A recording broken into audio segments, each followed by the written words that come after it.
My name is Michael Goldberg, and I'm our Executive Director of the Veale Institute for Entrepreneurship here at Case Western Reserve. Happy New Year to everyone. This is us. I'm Rob. This is really sort of our first in our entrepreneurship speaker series, and in Rob's case, entrepreneurship alumni speaker series. So we're thrilled to kick off the new year with such a great speaker in Rob Slee. If you're on Zoom, and many of you have been here before for sort of previous sessions, just let Pranjal know if you have a question. It'll be student moderated. So I know she's got a bunch of questions, but we want to have this interactive. Ideally, we'd love for those of you that are joining via Zoom to ask the question directly to Rob. And again, you can just raise your hand or put in the chat that you have a question. If you're watching on LinkedIn Live, just put your question in the comment, and then Doug and I will be monitoring, and we will feed your questions to Pranjal. So with that, Rob, welcome and thank you for joining. And Pranjal, if you wouldn't mind introducing yourself and kicking off the conversation. Yeah, thank you so much. Thank you everyone for joining. And thank you, Professor Goldberg, for giving me the opportunity to host the event. So welcome to the Entrepreneur Speaker Series, and I'll briefly introduce myself. I am Pranjal. I'm a graduate student at Department of Biomedical Engineering at Case Western Reserve University. I work in Center of Computational Imaging and Personalized Diagnostics with Professor Anant Madhabushi. My work is mostly focused on using artificial intelligence and machine learning methods in the context of various problems surrounding lung cancer. So like Professor Goldberg just said, if you have any questions during the talk that you would like to bring up, please feel free to post it in the chat box or message me or use the raise hand button on the Zoom, and we'll work them in as soon as we can. So recently I had a pleasure to have an interesting conversation with Rob Slee, who's going to talk today about how to own more than 50 private companies. So Rob is an author, investment banker, mentor, and business owner. He has authored more than 500 articles, written 5 books, and has spoken publicly more than 500 times on private capital market topics. Rob has owned more than 50 companies, including the founding of one unicorn. He graduated with an MBA from Weatherhead School of Management in 1984 after receiving an undergraduate degree from Miami University and a master's degree from the University of Chicago. So I would like to get the ball rolling here. So Rob, if you would like to introduce yourself, your background, and the overall journey that led you here. Well, thank you. Thank you for that introduction. I'm glad to be here. This is my first talk of the year too. And yeah, I'm quite impossible to describe because I've taken so many wrong left-hand turns in life, and none of it makes sense except when you look at the totality of it. So I grew up on a farm outside of Toledo, Ohio. My father was a serial entrepreneur before such a thing existed, the term. So I worked in a number of private businesses the family held, and they had no commonality except for the ownership. And just got more education than what my parents thought I should have. I was able to pay for it through the working in the family businesses, and ended up at Case. It was a good experience for me back then. There was the flats, and I bet you, Pranjal, you don't know what the flats are, but it was a big thing back then. It was a hospitality district in Cleveland, and I'll just leave it at that.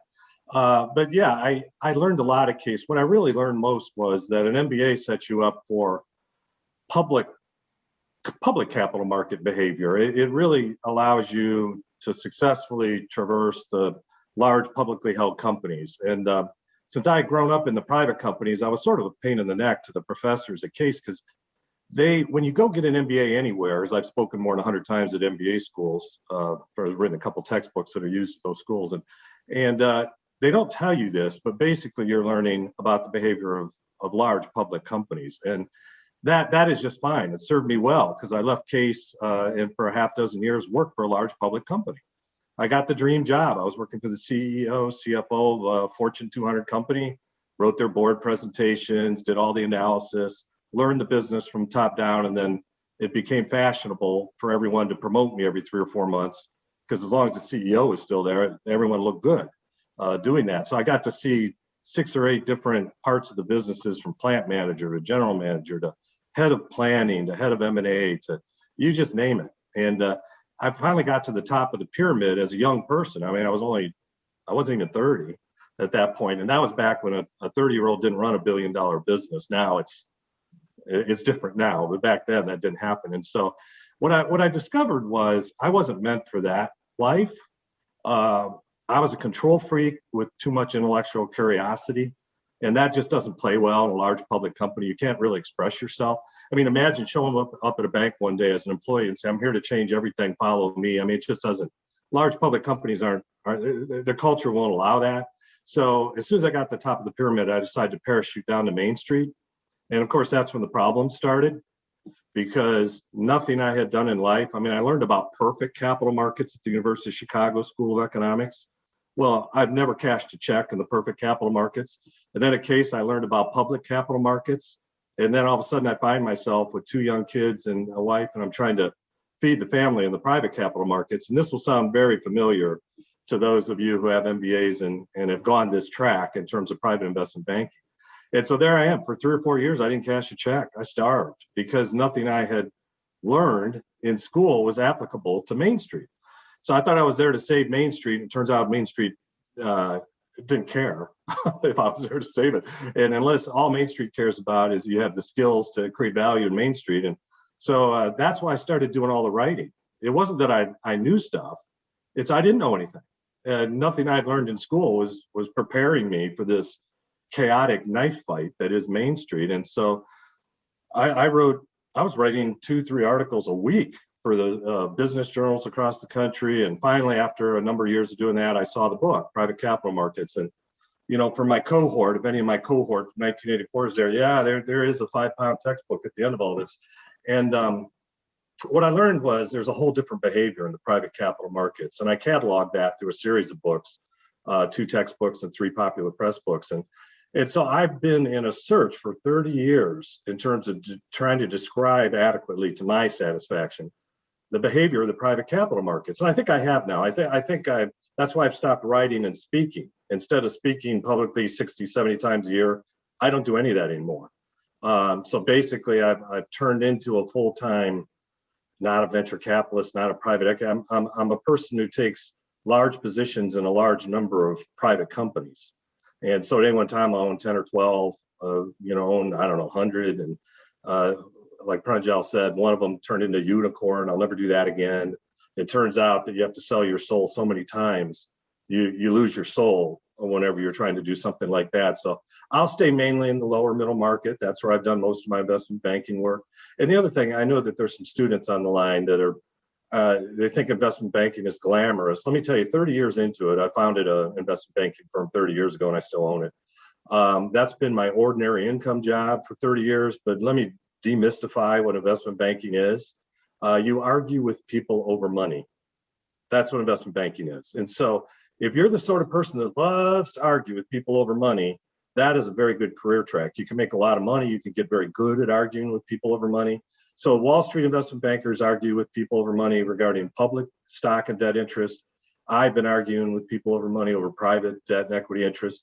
I didn't find that particularly pleasing when I discovered this 25 years ago. I was 5 years into it before I realized, what is this thing that I do for a living? I argue with people over money, and it's not so glamorous when you think about it that way. Some people are well suited for it. I'm pretty good at it from time to time, but I can't live in that world. It's just too much arguing. It just puts money in an unfamiliar place in my life. I care about money, but not to the degree I want to argue about it all day long. So that's how I got off on the track of owning all these companies. I started doing management buyouts where I would assist the managers. I'd take a 5 or 10% stake in lieu of a cash fee. And then next thing I know, I'm buying businesses out of bankruptcy court and buying corporate cast-offs. I've done tons of those. And since then, now I'm just very opportunistic about asset classes. So, I'm a big crypto investor, have been for 3 years. I've done the gold and silver thing. I do smart startups now with radical technical departures. So I have a half dozen of those right now. Basically, anytime I think I can get into something fairly inexpensively and add value to it, I'll take on that fight. And it's worldwide. I've been doing business in China for 20 years, in Asia for that long. So I'm no longer the farm boy from Toledo, Ohio. So I'm doing more business outside the country than I am in, which is somewhat peculiar from my background, but in any event, I go wherever the opportunities are. So there, that's me. That's very interesting. So could you just, in your opinion, tell us how MBA has helped you to get in here, or in your opinion, what are 2 or 3 best ways to bridge the theoretical school knowledge with the real world practices? Well, it's hard. Like I said, it really does track you to go to not just so much Wall Street, but public company or public accounting or some sort of public thing. I don't think I would have been successful going straight from MBA to the private capital markets. It just doesn't. It's not the sort of thing. I mean, for instance, let me give you some for instances. When you study case studies, not just a case Western, but anywhere, there's solutions to it. There's actually almost a perfect answer to look. I've owned all these bills. I've never had a situation where I had a perfect answer. I mean, normally what I have is a half dozen possible answers that I have no idea if any of them are right. And I select the one that I think will hurt me the least. I mean, that's kind of, and so, I wish more professors had been in the knife fight of private capital market ownership, because if they had, I see Michael shaking his head because he's been in the knife fight. He knows what the knife fight is. I fully understand where Donald Trump was coming from, even though I don't condone any of his behavior. He came from the private capital markets, and after 40 years, it jades you. You're not the same person you were. I'm not the same person I was 30 years ago. Now, some of it's a little bit better because I'll hang in there. I have more obstinates. Because that's the secret. And whether you can get this through an MBA program or get this through life, every business I've owned, no matter how I got into it, I had to pivot 8 or 10 times to find success. Every single business. I never have had a linear path to success, whether it was investment banking, whether it was a corporate cast-off I purchased. What happens is it takes you a year or two just to find out what fight you're in. What's the business fight I'm in? You'd think it'd be an obvious thing. It isn't, because the market's shifting, your competitors shift. So after a year or two, oh, that's the fight I'm in. So then you gear up for that fight, and then it takes another year or two to figure out this, the strategies to fight that fight. I'm usually in year 5 before I'm getting any traction at all, and anyone's eating the dog chow, especially with my startups. It's year 5. I mean, and so what you find is it's impossible to teach in school, and Michael and I have talked about this offline. How do you teach to have the patience and the persistence to pivot 8 or 10 times in a business? Everyone gives up in the 3rd round. Everyone says that'll never work. This is why A students don't own businesses typically, because it's so, the old line is A students do the research, become academics, B students do all the work in business, and C students make all the money. And it's really true, because only C students will allow themselves to believe that they can make this work. I mean, A students it's so easy to say that'll never work. So now I go into an opportunity thinking, okay, am I willing to put 5 years into this and pivot 10 times at the least, and to see the other side of it? Do I have the resources to get there? And so an MBA or any sort of MBA doesn't really prepare you for that sort of back. Now, I will say one thing about Case's MBA program. I've worked around the brightest MBAs in the world. I've had them work for me. I've competed against them. The Harvard, the Stanfords, the Sorbonne, you name it. I've been there with the best of Chinese. I compare favorably, in my MBA experience, compared favorably to all of them. I've never once said, oh, if only I would have gone to Harvard. It never once entered. If anything, what happened was the people I was competing against said, where did you go to school? And so I've really been pleased with that from Case Western. It really prepared me in general for the fight. Now, I'll say the private markets are a different sort of fight. No MBA program can provide you or get you ready for the horror that's Main Street. But anyways, I mean, that's so an MBA is very helpful in the public track, I think. That's an interesting take on the MBA and whatever you spoke about. So thank you so much. During the initial introduction, you spoke about your books and articles. Could you briefly talk what caused you to write so many articles or so many books? What was the motivation behind going into It's been a journey, a 30-year journey up to now, and it probably won't stop, because I mean, I've taken a hiatus from writing now because I'm so busy with these companies I'm in. But at some point I'll jump in it because I still have a couple books left in me and I know what they would be about. I just got to free up time. I mean, so you look at something like this, a 5-pound textbook. I'm the only author. It took me 10,000 hours over 4 years. I never set it down even a weekend because I knew I'd never pick it up again. But as my kids say, someone smart could have written it in half the time, so I got to listen to that. But in any event, I've been on this 30-year journey to make sense of the private markets, to bring structure to it, to explain the decision-making and the behavior of the private markets. And through my popular press books, which are Rob Slee books, the textbooks are Robert T. Slee. So there's a safety tip. Stay away from the Robert T. Slee books. We use those to terrorize MBAs, basically. But the Rob Slee books are basically an expression of how to use this structure I've created to create value, specifically market value in private companies. And so this 30-year program, I've tried to create a unified theory, even though it's been through hundreds of articles and a number of books, a unified theory so that when you're out in the woods of the private markets, you can find true north in terms of what should I be doing to increase the market value of my business. And that's the journey I've been on, to first explain it to myself because I didn't know. I mean, how would anyone know any of this? It turns out the author, this is something that most authors don't proclaim, but it's true. The author is the one who learns the most when you write a book, not the readers, it's the author, because it's this period of discovery. It's intense discovery to think through all of this.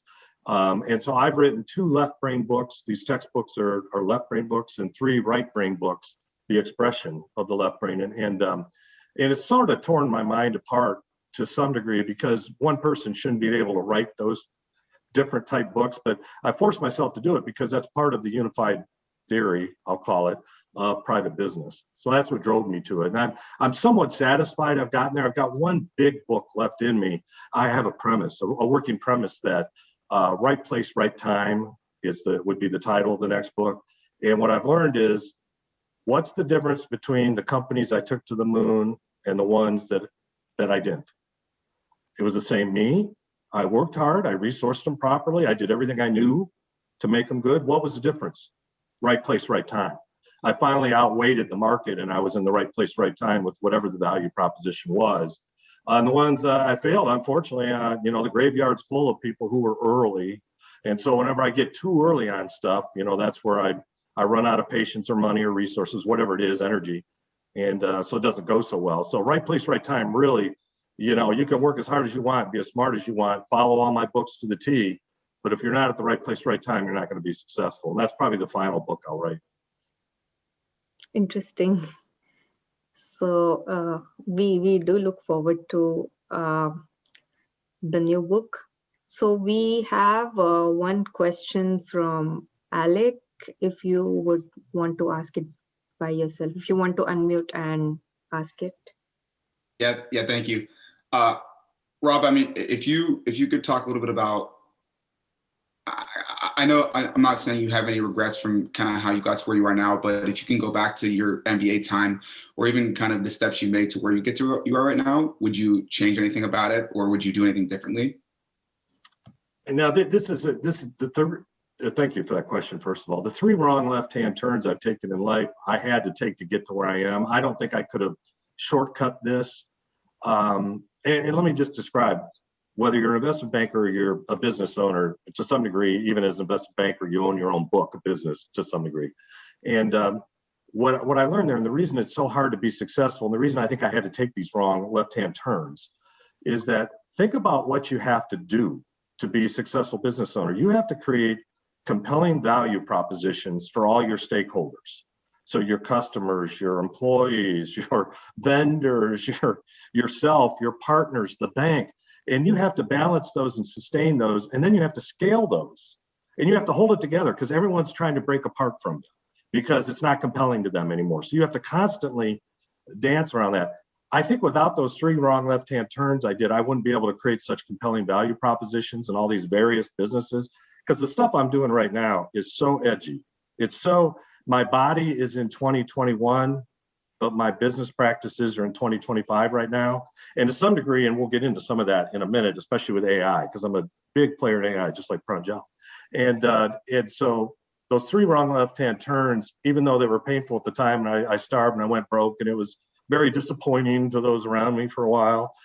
it's what I had to do to learn, because you really do learn the most through failure. And I have a big stamp of honor of failure in many of these deals, and for many years, frankly. It's just, that's what you got to go through. I hate to say it. There's no unilateral path. Business is really an EKG. It's not a linear line up. It just, for me, it's been an EKG. So. Yeah, that makes sense. So, I mean, essentially, the more you fail, the better off you're going to be in the end. Yes, and you learn so much. I learned a lot more through the failure. I mean, it's so easy to say, oh, I failed. But you know what? Through these 8 or 10 pivots, another way to think of it in every business is I'm failing 8 or 10 times. Like the old Edison line, 1,000 ways not to make a light bulb, you learn. But so much of that is true, because especially with technology so overwhelming now in every aspect of life, what we're finding is when you start a business versus 3 years out, things could have changed dramatically, and probably did. And so you're going to pivot whether you want to or not, and you're going to keep pivoting in that business. And so you might say that even along the way, even in these successful things I've done, the unicorn I did, it took me 5 years to raise the money. 5 years. Can you imagine being the only or the major check writer for 5 years to keep something alive to the point you were right place, right time? That is a lot to ask of yourself, but that's what's required if you're going to play the game. Yeah, that makes sense. Thank you. Thank you so much. So in the same topic, could you briefly talk if most people should become a business owner, or what is the secret for owning a business, or something related to that, around that? I've studied this. Yeah, thank you for that question. I've studied this a lot. I've been an adjunct professor at Pepperdine. People complain about an hour-long commute. I have a 2,000-mile commute from Charlotte to Malibu, California, and I've done it for 15 straight years. And they use several of my books. And I got Pepperdine to survey the private capital markets in its entirety for 10 straight years. And so I'd create the surveys, and Pepperdine would do the surveys, so we would better understand. It's the only types of these surveys ever done. And we did it for 10 straight years, and it's been incorporated into several of my books, the results of that. But the bottom line was we got to see the behavior of the private capital markets in a way that is just very informed. And what we found was 90% of the private businesses owners in America do not create value in their firms. They're lifestyle business owners. They create a living, but it's no longer even a goal, creating a more valuable firm, because it's just that difficult. And they at one point or another, they were probably trying to create value. Now they're just trying to milk the business or just earn a living out of it. And so what we learned is, through that, and plus other things I've done, is 90% of people shouldn't be a business owner. It's difficult, it's messy, it's a horrible thing. If you're a control freak with intellectual curiosity, you have to. I have no choice. I had no choice when I left the big. This was what I had to do because I was a control freak with intellectual curiosity. So if you're that sort of person, you're probably going to end up as a business owner, because that's just that's why salmon swim up the stream. Why they do it? They have to. I mean, it's not even a choice. So those people have to do it. But most people shouldn't. In my latest book, Time Really Is Money, I talked a lot about escaping and living outside the matrix. That movie influenced me more than any other movie. Because my whole life I've lived outside the matrix, but I can never describe what that living was like. I've always been the person outside and looked at things differently. I mean, even when I was a big company, I was that way. And so I finally wrote a book about it. And it turns out that less than 1% of us live outside the matrix, but we create 99% of the new and interesting things, the new business models, the innovation. So a very small percent of us are creating all the interesting things in the world. It's not just a US comment. And so if you're that sort of person, that you just are an outside the matrix thinker and doer, you're probably going to end up doing your own thing, because part of that is that intellectual curiosity, and you need to express yourself. And so so most people shouldn't be business owners, but if you sort of see yourself in what I just said, you're going to be a business owner. So. Wow. Okay, that's interesting take. So I think we have a couple of questions though. So first question was from Rishin. If you would like to unmute yourself, introduce yourself, and ask the question. Hey, thanks, Pranjal.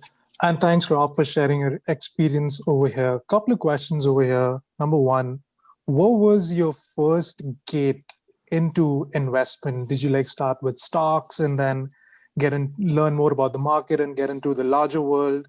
Second question, have you been keeping up to speed with the whole GameStop, Wall Street investment hoopla the last month? And if you have, what are your thoughts on how it influences or how it may change investment in the near future? Yes, no, thank you for those questions. In college, I had a college roommate whose dad owned a stock brokerage in Chicago. And so, I mean, do we want to call this inside information? But I paid for a couple of years of college to stock trade. So I did start there, but and then I worked for a large public company, so I had stock options, and so I knew a fair amount. And of course, my MBA prepared me for that sort of thing. I maneuvered over through private investment, and frankly, right now I don't own a single public stock, and I haven't for many, many months, maybe a year. I'm a big crypto player, so in that sense, those are publicly held, even though that whole crypto market reminds me of the chaos of the private capital markets. It's very familiar to me. I wrote one of the first books on crowdsourcing called Midas Marketing. This is 10 years ago, before crowdsourcing was a thing. And so I talked a little bit about crowdfunding in that book, and that was before there was crowdfunding. And so what I learned, and this is going to be a surprise, because if I was to write a book about crowdfunding again, it'd be totally the opposite of what I wrote 10 years ago. Because 10 years ago when I wrote Midas Marketing, I thought the crowd was smart.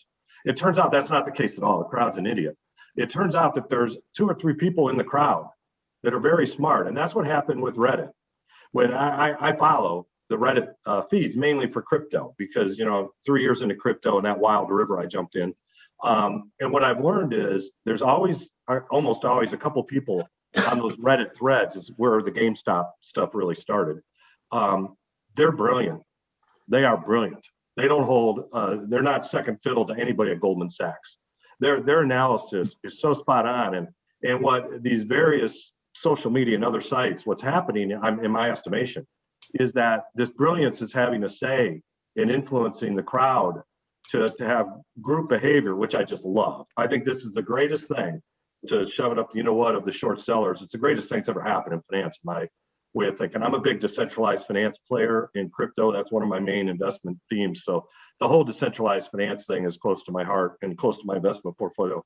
So I think you will see the brilliance show up in group behavior more in a lot of different asset classes, because today I've noticed it's showing up in some of the DeFi, decentralized finance coins that I own. If you're a crypto player, they're not companies, they're projects, and they're not shares, they're coins, and I won't get into all that. But anyway, so the Reddit threads are rolling through crypto right now in some interesting ways. We're going to see a lot more of this. This is how crowd sourcing is going to play out. The crowd will follow a couple brilliant minds, and somehow that it'll influence markets. And you want to be with that. That's going to be a winner. Appreciate it. Thanks. Thank you. Thank you. So we have another question from Mark, if he's over here and want to ask. So hi, hi everybody. I'm Mark Randolph, talking to you from Washington, D.C. today, where I live. And I'm a 91 graduate of Weatherhead, so it's good to see a fellow alum of the school. Right. And I'm not going to be in the same track you are in terms of specifically your focus in work. But what I've tried to do, and what I think my MBA at Case has given me, and my approach personally and professionally, is to have a mindset that's pretty broad and inclusive. And I am intellectually curious. I'm not controlling as something that guides me, but I have an open mindset to that. And I started a virtual organization development degree at Penn State, actually, 2 years ago. So my question for you is, what has guided you, if you care to share with and can, your personal and professional values in business? Yes. The intersection of those, where there may be some conflict, how you resolve that, but what's enduring for you that still guides you, that you would advise people in both kind of spheres? Because my reason for being here is to get as much diversity of information as I can so that my value proposition is to have a broad perspective, and I am looking for a job. So it's a little difficult to be a generalist in that sense with a lot of different things. So what can you share to help others who are at different stages in their career, reinventing their career, looking forward, and bringing the best of what your experience is, and being a Weatherhead grad to bring some AI of another way, appreciative inquiry into it as well. I love the other part as well. Thank you very much. Thank you, Rod, for being here. No, thank you for that question. Yeah, it's been the hardest thing for me because this virulent form of capitalism that we have in Main Street, and it's worse in China, by the way. They've taken the worst part of our capitalism and made it hand-to-hand combat. And so I'm competing on both those fronts. And if I hadn't grown up in a farm where that sort of work ethic and that sort of what's in your soul, what are you really about? If that hadn't been there, I would have probably gone to the dark side, because I've known hundreds of investment bankers, especially, who go to the dark side. There's a real pull, especially in investment banking, to become soulless. You almost have, we call it shark eyes. There's no life in your eyes anymore. And most of the investment bankers I know who are still standing after 30 years, they've unfortunately gone that way. It becomes a very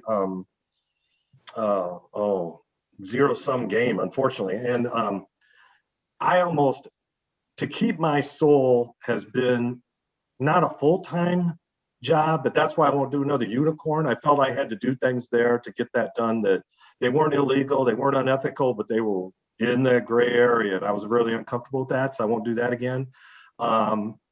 Yes, I have a constant fight over this. This isn't something that is a rear view mirror issue of trying to keep your soul in business, because it is virulent. It is tough. I mean, it's tough for me right now, and I consider I'm pretty well prepared, resource-wise and emotionally. I'm prepared, and experientially I'm prepared. This is difficult for me. You know, we'll talk about AI next, perhaps, but these fights I pick now, I have no idea if I can be successful in these things, and that's a year or two into it. So I mean, let alone when I pick the fight. And it's to keep your soul along the way. It's a trick, and I'm not going to tell you I have an answer on that, other than I milked cows when I was 12 years old. And you know, there's something about that spiritual existence, and I felt it was spiritually depleting for me to be in corporate America. It was a spiritually depleting exercise. I feel like I'm around more people I can relate to in Main Street than in corporate America. More role models. Let's put it that way. They're few and far between, but they're out there. And some of those people are on this call today. So I see the names. Thanks very much. And for me, living in Washington, D.C. and working on policy issues, if I really want to know what's happening in my country, the U.S., I talk to people back in Cleveland and elsewhere. Yes. And certainly to know what's going on globally, because I worked in that, I talk to people there as well. Really appreciate it. Thanks very much. Thank you. Thank you. We have one question from LinkedIn before moving to the topic of AI and your recent book. This is just a quick question. So can you describe in a bit more detail the characteristics of someone who is a control freak but intellectually curious? So what are some signs that could be me? Yeah, you'll know it's you because you're always irritating the crowd or the group of people you're in, because you have a certain vision in terms of how things need to proceed. You don't play well in the sandbox. The people who are not control, like Mark mentioned, he's not wired to be a control freak, but he is intellectually curious. They tend to work really well with partners. So you have a partner who's kind of a control freak, and then you feed that partner, but your intellectual curiosity allows you to go off in the areas you really need to go off to as a partnership. And by the way, I always have partners, because in these fights I pick, you need about 20 years experience, industry experience in these business fights. And I can't have 20 years experience in all these areas. So I'll always have an operating partner or two for that. I tend to set, I'm only, like they say, my partners say, I'm only allowed to run my mouth while they run the business. Well, there's a lot of truth to that. And I would say I'm running my mouth. I set strategy. I resource it properly. I help build the business through the proper culture, the values through culture. I'm big on that. I'm real big on company culture. And so, but others run the business. So you'll know if you're a control freak. It tends to show even in your teens. The people that are wired to be business owners that not playing well in the sandbox because you have a different way of looking at things, that tends to show. The intellectual curiosity tends to show because those people tend to be, they have some artistic characteristics that show up through playing instruments, through various artistic endeavors. And I call it left brain, right brain balancing, but you sort of need both to be a successful owner. You need both. And so, yeah, you'll know if you're a control freak, and you'll know if you're interested because you read a lot. Intellectually curious people read a lot in areas that they're not already familiar with. I've read so many thousands of books, I can't even begin to count them, in areas that I know nothing about. That's why now I know something. So, yeah. Okay. So that's an interesting take. So one last couple of questions. So one of them is, so recently you currently own a business in AI. So just briefly, if we could talk about it, your take on AI and your business, which involves within the artificial intelligence space, if you could talk about that. Yes, no, that's fine. I spend half my time in AI now, and I have for a long time. AI's interested me for a dozen years. I look for a way to enter it. AI is a hard field to enter because you got to be pulled into it. Well, I found a large Asian AI company I'd raised some money for and done some other stuff for, and I was able to, and I'm in position now, I own a company that makes it commercializes AI globally for that company. And they're the ones that created Eclipse Deep Learning 4J, which is the Linux of AI. So Microsoft, Apple, all the big Silicon Valley companies that hate Google, because Google has DeepMind. Well, we have Eclipse Deep Learning 4J, and so most of the tech companies are either with or against Google. And so I own a company that commercializes all this AI, and so I am both enlightened and frightened by AI. Just the stuff I've done. We're now doing the back office for large banks, so all the routine tasks we're using AI. We're doing it for large airlines. We're doing it for large telecom. We're in hundreds of McDonald's franchises, just doing all the ordering, the scheduling, all the back, everything but serving the burger, and that's coming with robotics. I spend now, the project I'm doing now that I'm heading up, because it's so dear to my heart, is smart farming. So indoor farming, what I've decided to do, and we're doing it right now, it's a fascinating project of, we started with cannabis because I have some cannabis investments. It's not so much an ethical thing. I'm not a user, but I am a big investor in it. Imagine if you have AI. Right now, the way cannabis works in all indoor growing is you have sensors and controllers that control humidity, temperature, irrigation, fertilization, a dozen different things, but they don't really control it. What they do is they monitor it, and then humans have to then make adjustments after the fact. You're always chasing the information. Oh, the humidity is too high, or that, and you may have a 500,000 square foot indoor growing facility. It could be growing anything: tomatoes, cannabis, hemp. It doesn't matter. And controlling a dozen variables when you have tens of thousands of plants is not possible as a human. It is possible with AI. So what we're doing is we're controlling the controllers with AI. So every second of the day, the AI is monitoring pests, monitoring for disease through vision cameras. It's monitoring irrigation, fertilization, humidity down to the plant level. So it's making just millions of calculation and controlling these things. So it allows humans, the master growers, just to make sure that everything's on target and we've trained the AI properly. Because these deep learning algorithms we use need to be educated. And once they're educated through, usually for us, it's about 500 transactions or 500 data points, the algorithm becomes self-sufficient, meaning that it goes up to 99.999% accuracy without any human intervention.